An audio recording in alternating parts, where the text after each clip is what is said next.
അൽഹംദുലില്ലാഹ് വസ്സലാത്തു വസ്സലാമു അലാ റസൂലില്ലാഹ് വഅലാ ആലിഹി വസഹ്ബിഹി അജ്മഈൻ അമ്മാ ബഅദ്. ഏറെ സ്നേഹം നിറഞ്ഞ പണ്ഡിതന്മാരെ, അധ്യാപകരെ, രക്ഷിതാക്കളെ, സഹപാഠി സുഹൃത്തുക്കളെ, അസ്സലാമു അലൈക്കും വറഹ്മത്തുള്ളാഹി. നമ്മളൊക്കെ ജീവിതത്തിൽ ഒരുപാട് രുചികൾ നുകരാറുണ്ട്. പല ഭക്ഷണങ്ങൾ, പല പാനീയങ്ങളൊക്കെ നല്ല രസമുള്ളതും രസമില്ലാത്തതുമൊക്കെയായ ഒരുപാട് രുചികൾ നമ്മൾ രുചിച്ചറിയാറുണ്ട്. ഖുർആൻ നമ്മെ ഒരു രുചിയെക്കുറിച്ച് പരിചയപ്പെടുത്തി തരുന്നുണ്ട്, നമ്മളെ പഠിപ്പിക്കുന്നുണ്ട്. കുല്ലു നഫ്സിൻ ദാഇഖത്തുൽ മൗത്ത്. എല്ലാ ജനിച്ചിട്ടുള്ള മനുഷ്യരും മരണപ്പെടും. നമ്മൾ ഓരോരുത്തരും ഏത് നിമിഷവും മരണത്തെ കാത്തിരിക്കുന്നവരാണ്. മരണത്തെ നേരിൽ കാണും, മണ്ണോട് നീയും ചേരും. മലക്കുൽ മൗത്തരികെ വന്നാൽ ഒളിക്കുവാനെങ്ങോട്ടോടും. ഈ ഒരു മരണത്തെയാണ് നമ്മൾ നമ്മുടെ ജീവിതത്തിൽ കാത്തിരിക്കുന്നത്, നമ്മൾ പ്രതീക്ഷിച്ചു കൊണ്ടിരിക്കുന്നത്. അള്ളാഹു ഈ ഖുർആനിൽ ഒരു രുചിയെ പരിചയപ്പെടുത്തിയത്, ആ രുചിയുമായി മരണത്തെ താരതമ്യം ചെയ്തത് നമ്മൾ എടുത്ത് പരിശോധിക്കുമ്പോൾ മരണവും രുചിയുമായി ഒരുപാട് ബന്ധമുണ്ട്. ഒന്നാമതായി നമ്മൾ രുചിയെക്കുറിച്ച് പഠിക്കുമ്പോൾ നമുക്ക് മനസ്സിലാക്കാൻ സാധിക്കുന്നത്, രുചി എന്നുള്ളത് ഒരു താൽക്കാലിക അനുഭവമാണ്. നമ്മളൊരു ഭക്ഷണം കഴിച്ചാൽ, ഒരു വെള്ളം കുടിച്ചാൽ, ആ വെള്ളം അല്പസമയത്തിനുള്ളിൽ നമ്മുടെ നാവിൽ നിന്ന് അതിൻ്റെ രുചി നഷ്ടപ്പെടും. മരണവും അതുപോലെ തന്നെയാണ്.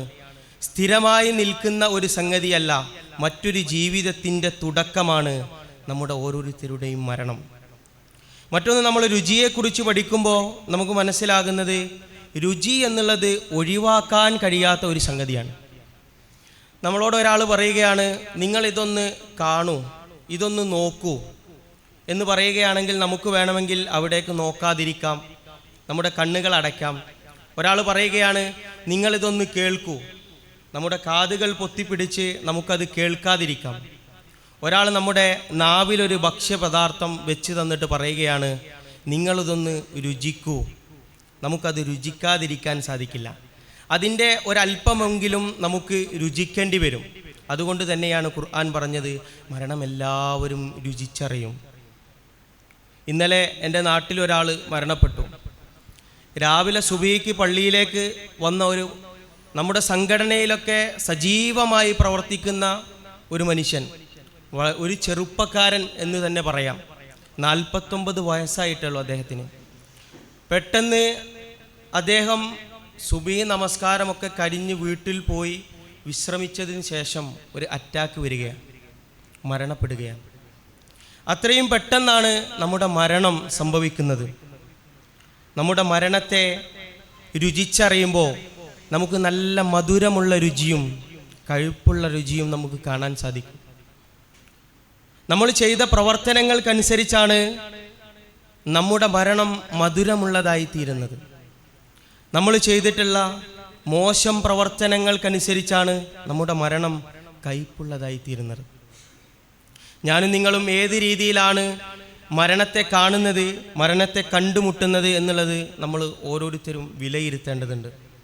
പ്രവാചകൻ സല്ലല്ലാഹു അലൈഹി വസല്ലമ ഒരു സത്യവിശ്വാസിയുടെ മരണത്തെക്കുറിച്ച് നമുക്ക് വിശദീകരിച്ചു തരുന്നുണ്ട്. മരണം സന്നിധനായി നിൽക്കുന്ന ഒരു വ്യക്തിയുടെ അടുക്കലേക്ക് മലക്കുകൾ ഇങ്ങനെ വരും. എന്നിട്ട് പറയും, യാ അയ്യതു അൻ നഫ്സുൽ മുത്മഇന്ന ഇർജിഇ ഇലാ റബ്ബികി റാളിയതൻ മർളിയ. അല്ലയോ സമാധാനമടഞ്ഞിട്ടുള്ള ആത്മാവേ, ശുദ്ധാത്മാവേ, അള്ളാഹുവിൻ്റെ റഹ്മത്തിലേക്കും കാരുണ്യത്തിലേക്കും കടന്നു വന്നാലും.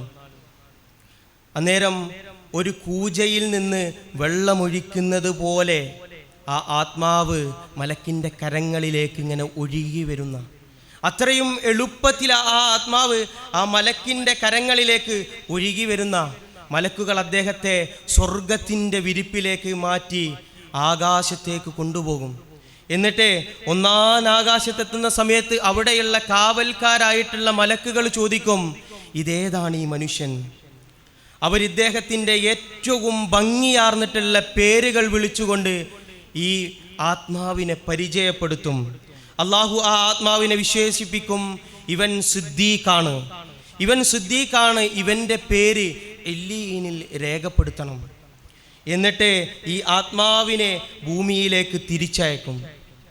മയ്യത്ത് കട്ടിലിൽ കിടക്കുന്ന ആത്മാവ് ഇങ്ങനെ പറഞ്ഞുകൊണ്ടിരിക്കുന്ന, ഖദ്ദിമൂനി ഖദ്ദിമൂനി, എന്നെ ഏറ്റവും പെട്ടെന്ന് എടുക്കൂ, എന്നെ ഏറ്റവും പെട്ടെന്ന് ഖബറിലേക്ക് എടുക്കൂ എന്നിങ്ങനെ പറഞ്ഞുകൊണ്ടിരിക്കുന്ന, ഖബർ വീടായി മാറുന്ന സമയത്ത് ആ ഖബറിൽ ഒരുപാട് ചോദ്യങ്ങൾ ഇങ്ങനെ ഉയരും. ഈ ചോദ്യങ്ങൾക്കൊക്കെ ഈ വിശ്വാസിയായിട്ടുള്ള നല്ല ആത്മാവ് ഉത്തരങ്ങൾ പറയും. നല്ല ആത്മാവ് ഉത്തരങ്ങൾ പറയും. ഉത്തരങ്ങൾ പറയുമ്പോൾ ഖബർ വിശാലമാകും. സ്വർഗത്തിൻ്റെ വിരിപ്പ് കൊണ്ട് ഖബറിനെ മൂടപ്പെടും.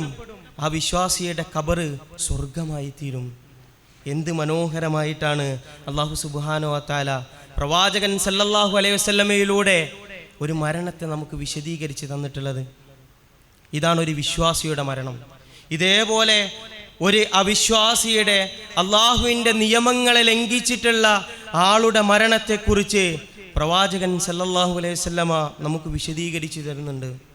ഖുർആൻ ആ മരണത്തെ വിശേഷിപ്പിക്കുന്നത് ഇങ്ങനെയാണ്: وَأَنْفِقُوا مِمَّا رَزَقْنَاكُمْ مِنْ قَبْلِ أَنْ يَأْتِيَ أَحَدَكُمُ الْمَوْتُ فَيَقُولَ رَبِّ لَوْلَا أَخَّرْتَنِي إِلَى أَجَلٍ قَرِيبٍ فَأَصَّدَّقَ وَأَكُنْ مِنَ الصَّالِحِينَ. അല്ലയോ അശുദ്ധമായിട്ടുള്ള ആത്മാവേ, അള്ളാഹുവിൻ്റെ കോപത്തിന് ഇരയായിട്ടുള്ള ആത്മാവേ, ആ അള്ളാഹുവിൻ്റെ വിളി വന്നെത്തുമ്പോൾ ആ ആത്മാവ് നിലവിളിക്കുന്ന, റബ്ബേ എനിക്ക് കുറച്ച് സമയം കൂടി ഒന്ന് നീട്ടിത്തരുമോ, കുറച്ച് സമയങ്ങൾ കൂടി എനിക്ക് നീട്ടിത്തരുമോ, കുറച്ച് നല്ല പ്രവർത്തനങ്ങൾ ചെയ്യാൻ, നമസ്കരിക്കാൻ, സക്കാത്ത് കൊടുക്കാൻ, നല്ല അമലു സാലിഹാത്തുകൾ ചെയ്യാൻ എനിക്ക് അല്പം സമയം കൂടി നീട്ടിത്തരുമോ? അല്ലാഹു സുബ്ഹാനഹു വ തആല അവിടെ കൊടുക്കുന്ന മറുപടി, വലൻ യുഅഖിറല്ലാഹു നഫ്സൻ ഇദാ ജാഅ അജലുഹാ.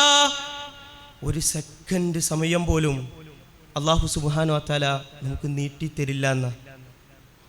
ഈ മോശമായിട്ടുള്ള ആത്മാവിനെ പ്രവാചകൻ സല്ലല്ലാഹു അലൈഹി വസല്ലം വിശേഷിപ്പിക്കുന്നത്, ഇങ്ങനെയുള്ള ഒരു മനുഷ്യൻ മരിക്കുമ്പോൾ ഈ മനുഷ്യൻ്റെ അരികിലേക്ക് മലക്കുകൾ കടന്നു വരുമ്പോൾ ആ മലക്കുകൾ ആ മനുഷ്യനെ വിളിക്കും, യാ അയ്യതു അൻ നഫ്സുൽ ഖബീസാത്ത്. അല്ലയോ അശുദ്ധാത്മാവേ, നിങ്ങൾ അല്ലാഹുവിൻ്റെ കോപത്തിലേക്ക് ഇറങ്ങി വന്നാലും. അന്നേരം ഈ ആത്മാവ് പേടിച്ചുകൊണ്ട് വിരളി കൊണ്ട് ഉള്ളോട്ടിങ്ങനെ വലിയും, ഉള്ളോട്ടിങ്ങനെ വലിഞ്ഞു പോകും. നനഞ്ഞ പഞ്ഞിക്കെട്ടിൽ നിന്ന് ഇരുമ്പിൻ്റെ കൊളുത്ത് വലിച്ചൂരുന്നത് പോലെ ഈ ആത്മാവിനെ അള്ളാഹുവിൻ്റെ മലക്കുകൾ വലിച്ചൂരിയെടുക്കുന്ന എത്ര ഭയാനകമായിട്ടുള്ള ഒരു കാര്യമാണ്. എന്നിട്ട് അദ്ദേഹത്തെ നരകത്തിൻ്റെ വിരിപ്പിലേക്ക് മാറ്റി സ്വാനലോകത്തേക്ക് കൊണ്ടുപോകും. അന്നേരം മലക്കുകൾ ചോദിക്കും, ഏതാണ് ഈ മ്ലേച്ഛമായിട്ടുള്ള ആത്മാവ്?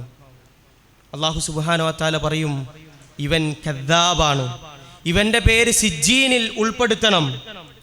മയ്യത്തെ ഈ ഭൂമിയിലേക്ക്, ആ മയ്യത്തിൻ്റെ ആത്മാവിനെ ഈ ഭൂമിയിലേക്ക് വലിച്ചെറിയും. മയ്യത്ത് കട്ടിലിൽ കിടക്കുന്ന ആ ആത്മാവിൻ്റെ നിലവിളി മനുഷ്യരും ജിന്നുകളും ഒഴിച്ച് ബാക്കി എല്ലാവരും കേൾക്കുമെന്ന, എല്ലാവരും ആ നിലവിളി ശബ്ദം കേൾക്കും.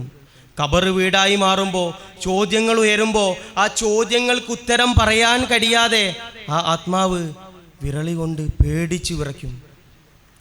ഖബർ നരകമായി മാറുന്ന ഒരു ചിത്രീകരണം നമുക്ക് ഓരോരുത്തർക്കും കാണാൻ സാധിക്കും. നമ്മൾ ഓരോരുത്തരും മരിച്ചു പോകേണ്ടവരാണ്. ഇതിലേത് മരണമാണ് എനിക്ക് വേണ്ടത് എന്ന് തീരുമാനിക്കേണ്ടത് നമ്മുടെ ഓരോരുത്തരുടെയും പ്രവർത്തനങ്ങളാണ്. നമ്മുടെ ജീവിതം എങ്ങനെയായി തീരണം എന്ന് തീരുമാനിക്കുന്നത് നമ്മൾ ഓരോരുത്തരുമാണ്. എൻ്റെ നാട്ടിൽ ഒരു പള്ളിയുമായി ചേർന്ന് ഒരു തോടൊഴുകുന്നുണ്ട്. ഈ തോട്ടിൽ ഒരു ദിവസം കുളിക്കാൻ പോയ ഒരു 13 വയസ്സുകാരനായ ബാലൻ, അവന് കുളി കഴിഞ്ഞ് വീട്ടിലേക്ക് പോയപ്പോൾ ഒരു പനി പിടിപെടുക. പനി വന്ന് അവനെ ICUവിൽ അഡ്മിറ്റ് ആക്കുകയാണ്.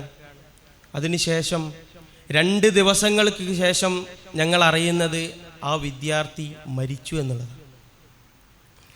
നാട്ടിലെ എല്ലാ നല്ല പ്രവർത്തനങ്ങളും സജീവമായിരുന്ന കുട്ടി, നമ്മുടെ കുബ ഹാഫിളാവാൻ വേണ്ടി പഠിക്കുന്ന ആ സെൻറ്ററിൽ പഠനം നടത്തിയിരുന്ന ഒരു വിദ്യാർത്ഥി, അവന് മരണപ്പെടുകയാണ്.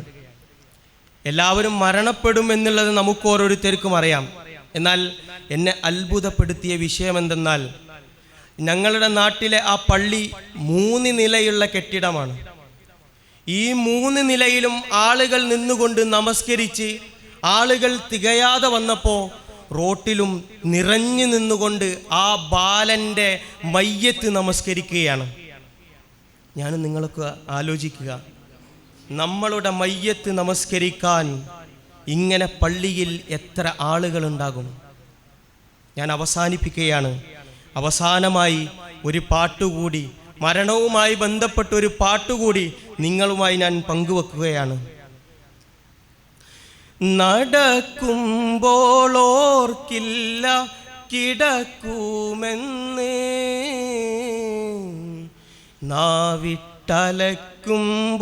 ഖൽബിലില്ല നിലയ്ക്കുമെന്ന്, ചലനം നിലയ്ക്കുമെന്ന്. ചിരിക്കുമ്പോൾ ചിന്തയില്ല കരയുമെന്ന്,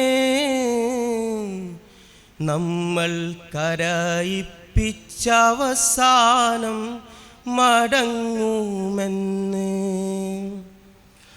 വാഹിർ ദഅവാന അനിൽ ഹംദുലില്ലാഹി റബ്ബിൽ ആലമീൻ. അസ്സലാമു അലൈക്കും വറഹ്മത്തുള്ളാഹി.